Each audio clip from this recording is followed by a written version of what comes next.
हत्ता कि बाबा ने अपनी ही बेटी को 1.5 करोड़ में बेच दिया।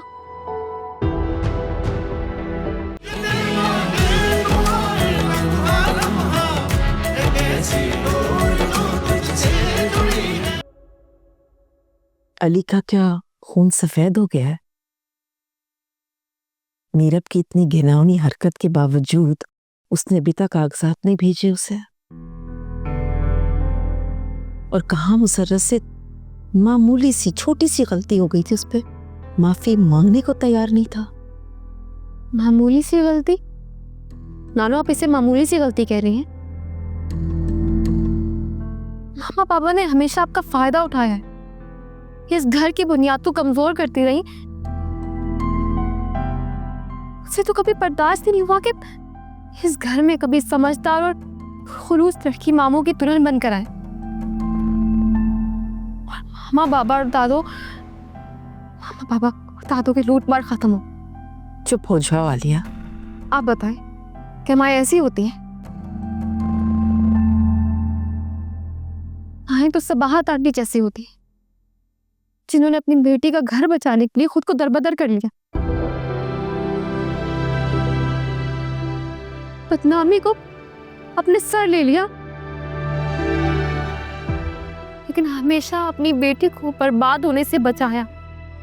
तुम कहना क्या चाह रही हो? तुम सबाहत को मेरी बेटी पर तरजीह दे रही हो? ठीक दे रही हूँ। माए अपनी बेटियों को आबाद करने के लिए खुद को बर्बाद कर देती, और यहाँ मेरी माँ ने मुझे ही बर्बाद कर दिया। पैसे की हवस में मामा बाबा इतने पागल हो गए कि अली मामू को भी बर्बाद कर दिया। जिन्होंने हमेशा उनका साथ दिया, उनको बर्दाश्त करते रहे, उनको खिलाते पिलाते रहे। हत्ता कि बाबा ने अपनी ही बेटी को 1.5 करोड़ में बेच दिया। मामा ने हर बुरे काम में बाबा का साथ दिया, उनके जुर्म में बराबर की शरीक रही। तुम चुप हो रही हो कि नहीं? हर शौहर परस्त बीवी अपने शौहर का साथ देती है। इस तरह माँ की खातिर अपने शौहर को छोड़कर चली नहीं जाती। आप सब कुछ जानते हुए भी मामा का साथ दे रही हैं, तो फिर मेरा मामी को भी यह हक हासिल है कि वो अपनी माँ के लिए सब कुछ भूल जाए। और शायद आप भूल रही हैं कि मेरा मामी इस घर से नहीं गई, उन्हें इस घर से निकाला गया है। आलिया, मैं तो सोच रही थी कि मैं और तुम मिलकर अली को प्रेशराइज करेंगे कि वो दुबई जाए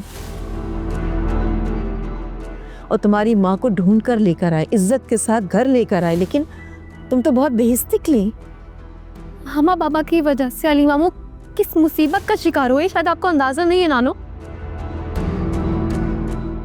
पापा ने फ्रॉड किया उनके साथ, पता नहीं कितने करोड़ों का नुकसान तो अली मामू को ही भरना पड़ेगा ना।